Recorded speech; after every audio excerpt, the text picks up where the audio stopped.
देखिए, आज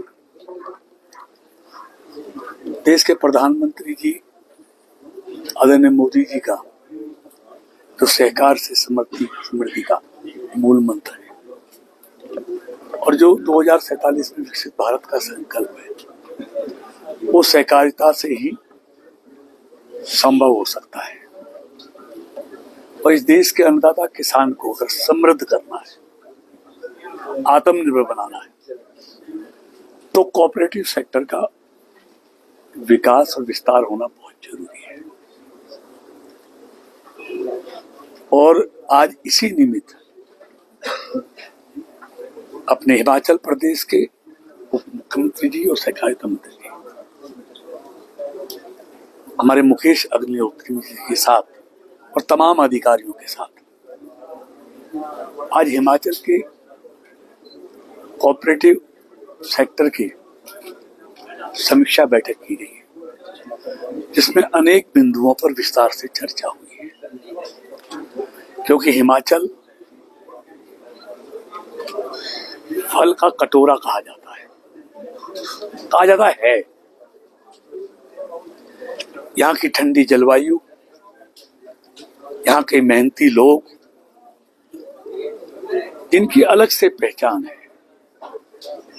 और मुझे खुशी है कि मुकेश अग्निहोत्री जी मंत्री जी के नेतृत्व में कोऑपरेटिव सेक्टर में यहाँ अभूतपूर्व काम हुए हैं, अच्छे काम चल रहे हैं और अच्छा करने की जरूरत है। केंद्र और राज्य सरकार दोनों मिलकर इस हिमाचल के किसान का कैसे भला कर सकते हैं, और वो भला कोऑपरेटिव से जुड़कर ही हो सकता है।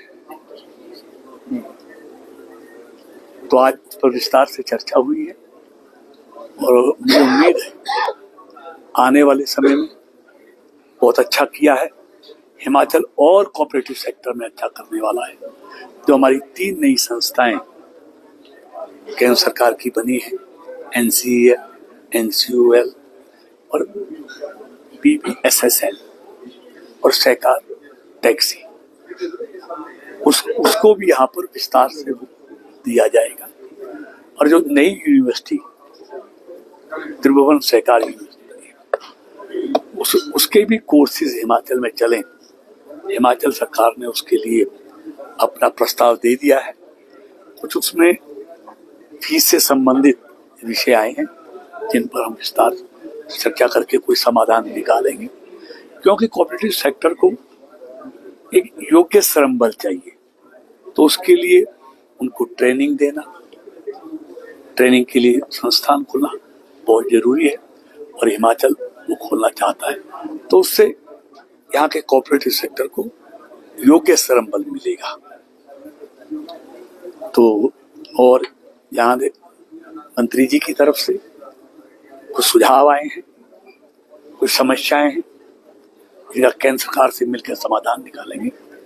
और मैं केंद्र सरकार की तरफ से अपने मंत्री आदरणीय अमित शाह जी की तरफ से मैंने मंत्री जी को और ये आश्वासन दिया है कि हम जो भी आपकी समस्याएं हैं उन सब का निश्चित समय में समाधान करेंगे। केंद्र और हिमाचल के तालमेल को लेकर किस तरह देखते हैं, और क्या कोई आर्थिक पैकेज सहकारिता के लिए कुछ विशेष नया करने? देखिए, हिमाचल सरकार हो या केंद्र सरकार हो, दोनों का उद्देश्य एक है, इस देश का जो किसान है, अन्नदाता किसान है, वो समृद्ध हो। और उसका एक ही माध्यम है कोऑपरेटिव। तो दोनों मिलकर कोऑपरेटिव को आगे बढ़ाने के लिए, क्योंकि दोनों का मकसद है कि अन्नदाता किसान समृद्ध हो, तो दोनों मिलकर, कोई रुकावट नहीं है, दोनों मिलकर हिमाचल के अन्नदाता किसान को हम मजबूत करेंगे, आत्मनिर्भर बनाएंगे और उसको समृद्ध बनाएंगे। कोल्ड स्टोर CS स्टोर की बात आई है, सहकारिता में उसमें क्या?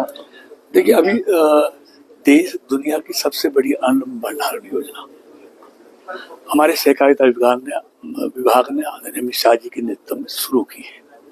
लेकिन हिमाचल क्योंकि एक अलग प्रदेश है, यहाँ फलों का कटोरा कहते हैं, यहाँ फल ज्यादा होता है, तो इसीलिए अन्न की जगह उनकी तरफ से मांग आई है कि फल भंडारण के लिए ये योजना हिमाचल के लिए, ऐसे प्रदेशों के लिए जहाँ फल ज्यादा होता है, अन्न कम होता है, तो उसको इसमें इंक्लूड किया जाना चाहिए।